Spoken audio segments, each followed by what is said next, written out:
Արարատ Միրզայան մի քանի օր առաջ ասեց, որ Հայաստանում այլևս քաղաքական սպանություններ չկա, չէ,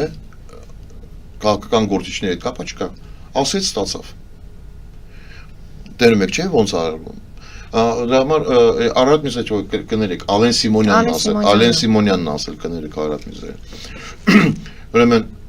Ալեն Սիմոնյանն ասեց, այլևս Հայաստանում այս տիպի բան դեպքեր չկա, երևում է, որ կա, ու ոչ մեկը չի կարող ասել, որ չի լինելու։ Բայց կարող ենք ինչ որտեղ աշխատել օպերատիվ, կանխել, կանխարգելել։ Կա ակտիվ մոմենտներ օպերատիվ գործի մեջ, կան պասիվ։ Խոսքյունակ ինչ որ պարզ երևում է, դու պիտի ուժեղացնես այս ուղղությամբ աշխատես։ Ընդ որում այս համայնքի հետ կապված սա բացարձակ ակնհայտ է։ Այո, դա պարզ երևացող բան է եղել։ Այնտեղ պետք է լինեին ոստիկանության աշխատակիցներ, հա, երևի թե։ Հա, այդ նշանակումը դրանք չունեն վերլուծական կենտրոններ, օպերատիվ գծով, որ կարան ասեն նախարարին կամ վարչապետին, որ գիտեք, մենք կարծում ենք, որ շուտ դա ուշ լինելու է։ Ինչ որ բան այդ մարդկանց նկատմամբ լինելու է։ Առաջարկում ենք այս այդ քայլեր։ Քանի որ այս բանը չի արվել ու հանգիստ այդ կիլեր իրան գործը արեց, այդ նշանակում է այդ տիպի պաստատուղթ չի եղել։ Ցավոք սրտի, այդ նորից ասում եմ, այդ նշանակում է օպերատիվ գծով վերլուծական կենտրոնները շատ թույլ են։ Կամ իրանց չեն լսում, չգիտեմ, միգուցե գրել են, բայց պաստը մնում է պաստ։ Կարողացել են, մտածել են, պլանավորվել են, գնացել են, սպանել են։ Եվ ստացվեց իրենց։ Հա։ Հիմա անդրադառնանք Բորիս Ավագյանի այս սպանության գործին։ Ինչ կասեք, ամեն դեպքում Արցախի հետ է կապված նախկին պաշտոնյա զինվորական ծառայության մեջ անգիտակից գտել են Սանկտ Պետերբուրգում։ Մեղադրվում է մաքսային վճարումներից խուսափելու մեջ։ Նայեք, դեռ ինչքան ես հիշում եմ 4 գնումա 4 միլիարդից ավել գումարի մասն է խոսքը։ Էդի մոտորապես մի միլիարդ անումա էդի մոտ 10 միլիոն դոլար, մոտորապես 50-ից մինչև մեծ թվեր։ Դա Ռուսաստանի համար 50 միլիոն էդի շատ լուրջ փող է։ Բայց նայեք 4.5 միլիարդ ոնց որ գրած է, մի օրվա մեջ չի հավաքում։ Չկա sense բան Ռուսաստանում։ Ռուսաստանը եթե մի հատ ֆիրման, ոսկի օրինակ։ Այսօր դու պիտի 20% քու նալոգների մուծես կամ պոշլինան բան պիտի մուծես, չես մուծել։ Երկու շաբթի չես մուծել, վաղը չի միսօր գալիս ես, քու հաշիվները սա ձերբակալել են, փագեն, էլեկտրոնային բանով,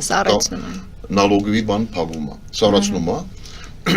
Ինչքան փող կա եղած չեղածը վերցնում են։ Եթե սխալ են արել կամ ինչ որ թույլտվություն ա եղել, գալիս ես ապացուցում ես փաստաթղթերով բացում են, բայց եթե չէ, վերցնում են։ Ռուսաստանում հնարավոր չէ, որ դու նալոգները չմուծես, խոսքնակ Հայաստանում էլ դա հիմա ավտոյի կարտ ունես, ուրեմն չես մուծում, գալիս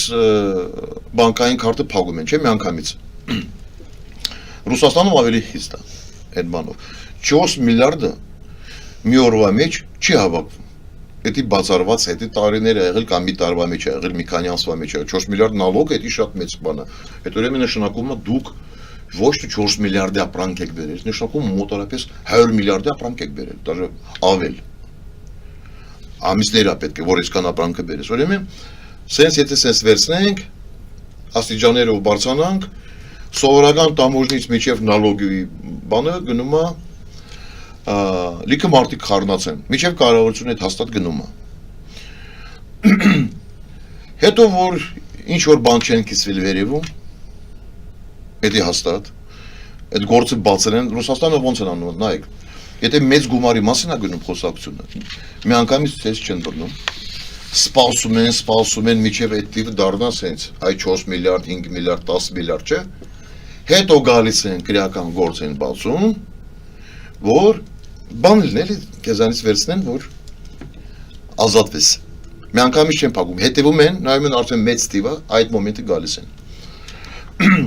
Ին կարծիքով այնտեղ խառնված են եղել շատ մեծ մարդիկ, միջև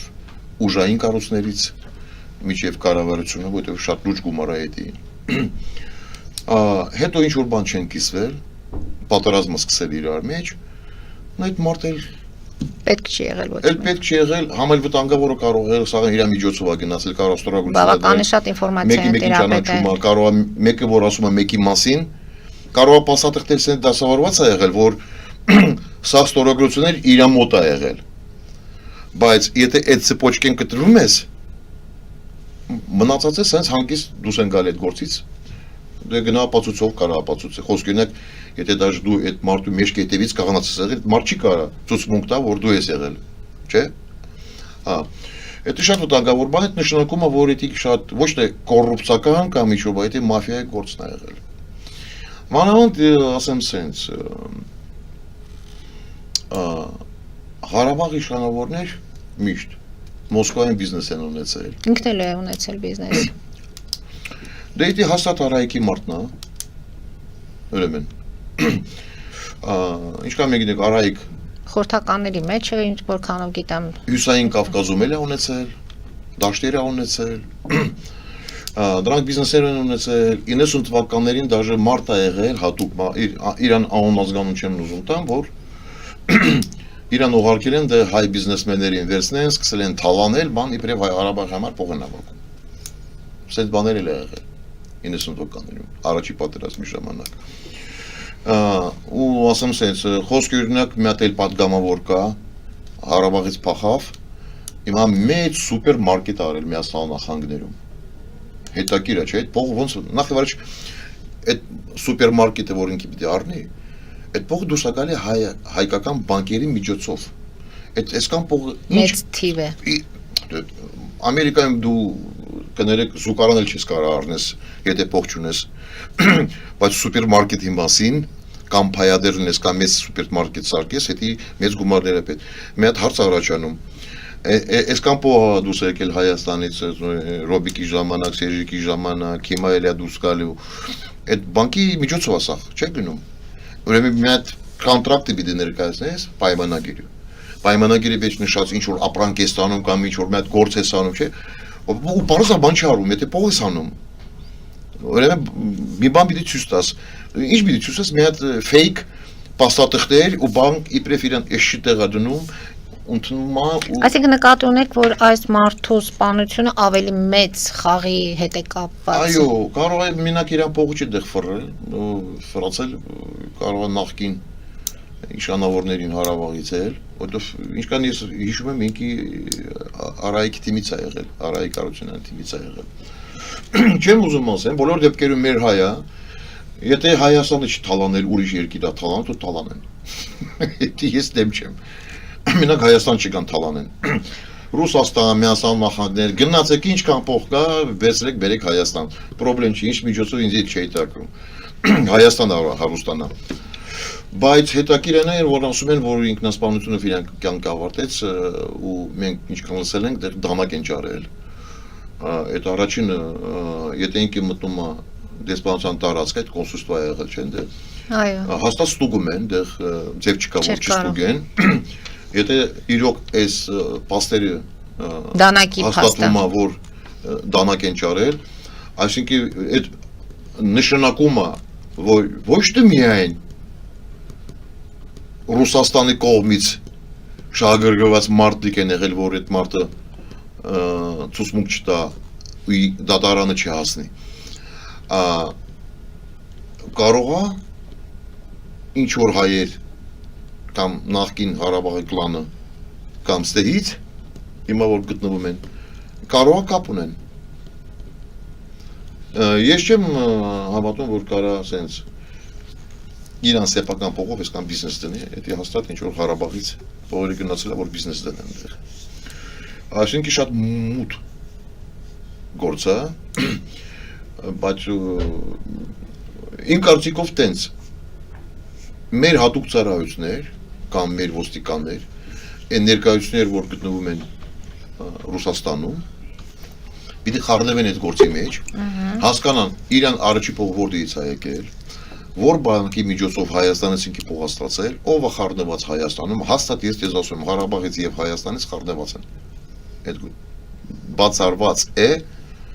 որ բիզնեսին են, չէ, խառնված ոչ սպանությանը։ Եթե բիզնեսի մեջ էլ խառնված են ու քրեական գործ են բացել, ուրեմն երկրորդ էլ բացառված չէ։ Ամեն դեպքում կհետևենք այս երկու դեպքերին բավականին աղմկահարույց է եւ սանդրություններից առաջ է փաստորեն ինչ որ կատարվում է։ Պարոն Պողոսյան, քանի Ավելի որ բարդ ալնելու օրից օր։ խոսեցիք այստեղ բանկերի հետ կապված, ես ուզում եմ մեր տեղական դեպքերի մասին նաև անդրադառնալ։ Մի քանի օր առաջ, մեկ շաբաթ առաջ Աբովյանում երկու եղբայրների երևի կիմանաք այդ ինքնասպանության, այսպես ասած, դրվագը, եւ հետո բանից պարզվեց, որ 700 մարդու անունով նրանք փաստորեն ապառիկներ են ձևակերպել, վարկեր են վերցրել։ Սա ինչ է նշանակում, որտեղ կա գումար, այնտեղ կա քրեական տար, այսպես է ստացվում, որտեղ կա խարդախություն եւ սա ինչի մասին է խոսում, ովքեր են իրար հետ համատեղ աշխատում։ Նայեք։ Եթե դուք գալիս եք երկու հոգի գալիս են 700 հոգի մարդու համար վարկ են վերցնում բանկից, նախ եւ առաջ եթե դուք մեծ գումար եք վերցնում, 700 մարդ դա մեծ գումար արդեն, մինիմում էլի։ Դա շատ լուրջ գումար է։ Որը միլիոների մասին է խոսքը։ Ուրեմն նայեք։ Եթե դուք հիմա կգնաք կասեք, որ ես ուզում եմ 10 միլիոն դրամ վերցնեմ, ես հարց կտան, բայց դուք ինչ կարաք զալոգ դնեք։ Դրա պետք է դրվի։ Ինչ եք դնելու։ Խոսք ունեք ավտոն, նայեք, ուրեմն տենց։ Եթե դուք վերցնում եք, խոսք ունեք 100 միլիոն դրամ, այդ զալոգը պիտի դնեք 130-140 միլիոնի դուք, այսինքն ավել, մի 30-40% ավել եք դնում։ Այսինքն եթե բնակարանը արժի 130 միլիոն դրամ, դու կարաք ստանաք 100 միլիոն դրամ։ Ինչու՞ որտեղ բանկ կարող է 100 միլիոնով ծախի մինիմում, դա կգնա։ Եթե դուք բան եք դնում, որ բանկ ապահովի իրան ռիսկերը, առանց ռիսկեր sense մեծ գումարները չեն տալիս։ Այդ առաջին։ Երկրորդ անգամ որ գալիս ես, ել ես վերցնում, ուրիշ մարդու համար, բայց էլ կու ազնագիրով։ Բանկը բացում է նայում է, ուն ես ախպեր, հալա չես փակել։ Երրորդ անգամ ես գալի, երրորդ անգամ ես գալի։ Ընդ որում թոշակառուներին էլ է տրվել այդ վարկը։ Այդ նշանակում է, որ բանկի հետ, այն մարդկանց հետ, ով որոշում է կայացնում, որ տան չտան, դրանք կապի մեջ են։ Այդ առաջին։ Երկրորդը, առանց բանկի ներքին ավանդանկության համակարգին դու չես կարող այսքան գործ անես։ Դրանք են հետևում, ում ես տալի, ոնց ես տալի, ինչ փաստաթղթերի դեմ ես տալի, իրանց ինչ պատմություն ունեն բանկի վարկային պատմություն ինչ ունեն։ Ուրեմն այս ռաքսա ուսումնասիրեք։ Այդ առաջինը, երկրորդը, նո չեմ կարող ասեմ, որ ստեղ ուժայիներ խառնեն, Էդի բանկային բանն է, էդի բանկի։ Սա մենք մի փոքրիկ դրվագ ենք ասում, նորակառույցների հետ կապված վարկերը, նորից բանկերը։ Սա ամեն ինչ ինչի մասին է խոսում։ Այդ ամեն ինչ խոսում է դրա մասին, որ ես նորից ասում եմ, Հայաստանում օպերատիվ գործողությունները շատ թույլ է, շատ։ Ես ինչ համար ասում եմ, որ նայեք, ուժայիններ չնեղանան, բայց այն մակարդակը չի, ինչ որ ես պատկերացնում եմ ու գիտեմ ինչ մակարդակի մենք առանք հասնենք։ Բայց այսօր սենց ասեմ, գիտեք մենակ ղեկավարը չի ստեղ է, որ խոսք ունակ ԱԱՑ-ի տնօրեն կամ ՄՎԴ-ի նախարար, մենակ դրանք չեն։ Ասեմ սենց, երկար տարիներ մեր հատուկ ծառայություններ շատ ուշադիր ու շատ լուրջ աշխատել են ինդիմության դեմ։ Փոխանակ աշխատեն դեսպանների դեմ, խոսք ունենք, լիքը դեսպանություն ունենք ստեղ, չէ։ Այն խոսք ունենք պետություններ ստեղ կան, այ Բելարուսիայի նման։ Հաստատ որ թուրքերի հետ համագործակցում է ադրբեջանցիների հետ։ Հիշում եք Լուկաշենկոն ասում է մենք քննարկել ենք, պատրաստում կարելի է հաղթել, չի կարելի, չէ։ Դա հաստատ իրանց հատուկ ծառայությունները, որ գտնվում են մեր տարածքում, իրանց դեսպանությունում, հաստատ ինֆորմացիա փոխանցում են։ ով ասել որ խոսքի օրինակ ինչ որ էլ իրանց բարիկամ ODKB-ի գտնվող պետություններ կամ SNG-ի մեջ գտնվող պետություններ ադրբեջանցիների համար չեն աշխատել մեր տարածքում։ Այ իրանց դեմ աշխատեք, նայեք ՊՆ-ում ինչա կատարվում, բայց ընկել են մեր հետևից, սենց ասեմ, գլոբալ մասշտաբով ոչ թե մենակ ինձ էլի, ու բայց լրիվ օպերատիվ աշխատանքը գնաց իրանց ճանապարհով դրանք ուրիշ ճանապարհով շատ նայեք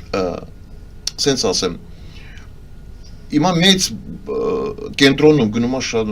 տներ են սարքում, չէ՞, շինարարությունները գնում է աղագին տեմպերով, չէ՞, Հայաստանում։ Մի հատ փոքր տարածք են վերցնում,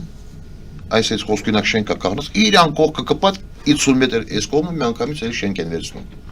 Կենտրոնում։ Այդ մեր գլխավոր արխիտեկտորը ուր է նայում։ Ինքը ինչ մի դասի։ Խոսքինակ քաղաքապետին, չէ՞, կամ վարչապետին, մի դասի, այ ցավոտ Այդ ինչ եք անում։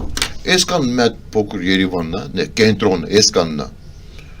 Իրան կողքը տները սարքում եք։ Իմ համար դա կոռուպցիա կա։ Այո, ես հենց եմ վերլուծում, որովհետև ոնց ասեմ, այս արխիտեկտուրնի անսամբլը չունենք մենք։ Հասկանում եք։ Այդ տեսքը չկա, սենց իրա կողքը կպած, մարդիկ գալիս արում են կենտրոնում եմ արել, բայց հա լավ եք անում կենտրոնում եք, բայց որ կենտրոնը ոչնչացնում եք, միած այդ գյուղավարի քաղաք եք սարքում, հետո ոչ մեկի չի հետաքրում։ Լիքը կոռուպցիայի նշաններ կա Հայաստանում, նշաններ։ Քանի որ կենտրոնում այդ թանգանոց հաջույք կա կենտրոնում հողը վերցնես,